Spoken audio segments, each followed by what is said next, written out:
안녕하세요. 프로사생러입니다. 이번 콘텐츠에서는 2023년 현재 부동산 시장에 대해 사색한 내용을 정리해 보려 합니다. 사실 첫 번째 콘텐츠로 준비해둔 이야기들이 있었지만 최근 부동산 시장과 관련하여 여러 매체들을 통해 무책임한 발언들이 쏟아져 긴급하게 첫 번째 주제로 다루게 되었습니다.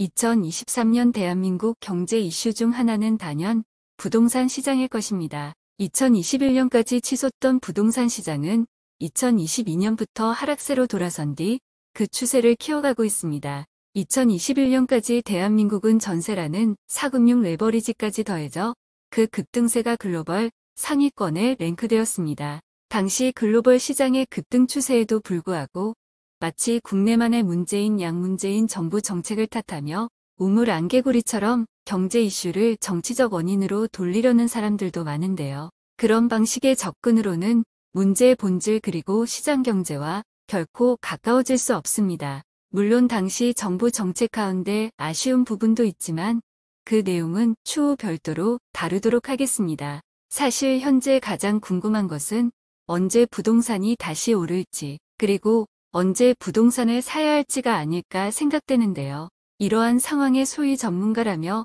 언론사나 SNS 콘텐츠를 통해 반등이니 추가 하락이니 말들이 많습니다. 저는 그러한 콘텐츠를 보며 정말 무책임하다는 말밖에 나오지 않는데요.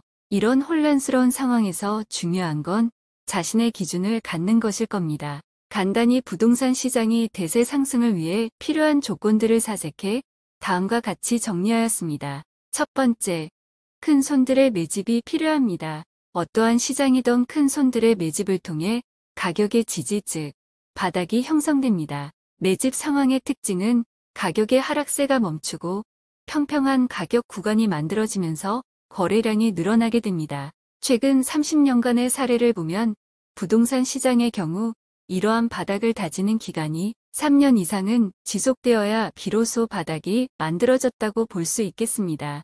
두 번째, 낮은 이자율입니다. 낮은 이자율, 3%대 이자율이 지속되어야 합니다. 결국 자산 가격의 상승은 레버리지를 동반해야 하므로 이자율이 낮아야 본격적인 상승의 힘을 키울 수 있기 때문입니다. 더불어 전세 시장 여건과 전세 가격 상승이 시그널로 사용될 수 있습니다. 세 번째, 30대 이하 젊은 층의 신용도입니다. 사실 투자도 경험을 기반으로 이루어집니다. 통상 큰 손들이 바닥을 만들고 투자 경험과 경제적 여유가 있는 그룹이 상승을 이끌고 마지막 고점에서 경험과 경제적 여유가 상대적으로 부족한 그룹이 고점에서 물량을 받는 구조인데 이때 부족한 자금을 신용으로 조달해야 하기 때문입니다. 이를 근거로 2023년 현재의 글로벌 경제 상황을 보면 부동산 시장의 상승은 멀었다는 관점이며 만약 정부 대응의 실패로 이번 하락을 연착륙이 아닌 경착륙으로 만든다면 최악의 경우 국민들의 부동산 시장에 대한 관점이 일본처럼 더 이상 투자 상품이 아닌 것으로 자리매김해 2021년의 가격은 우리 세대에서 다시 만나기 힘든 가격이 될 수도 있습니다. 오늘 내용을 정리해 부동산 시장을 바라보는 저의 기준을 333 조건이라 이름 붙여보았는데요. 이 333 조건은 3년간 가격 지지와 거래량 상승을 만들고 이후 3%대 낮은 이자율 유지를 통해 상승의 기틀이 마련되면서 전세 가격의 상승이 시그널이 되며 30대 이하 젊은 층의 신용도에 따라 상승의 힘이 좌우된다로 정리해 볼 수 있겠습니다. 만약 이러한 조건이 들어맞지 않는다면 실거주 용도의 부동산 매수만이 가능할 것으로 보입니다. 특히 2023년 4월에서 6월 사이 주식시장이 반등한다면 다시 각종 매체들이 부동산 시장을 띄우며 한 번 더 속이려 들 텐데 앞서 언급한 기준들을 시장에 질문해 보시기 바랍니다. 여기까지 이번 고민에 대해 이야기해 보았고요. 저는 더 나은 답을 찾아 사색을 이어가겠습니다.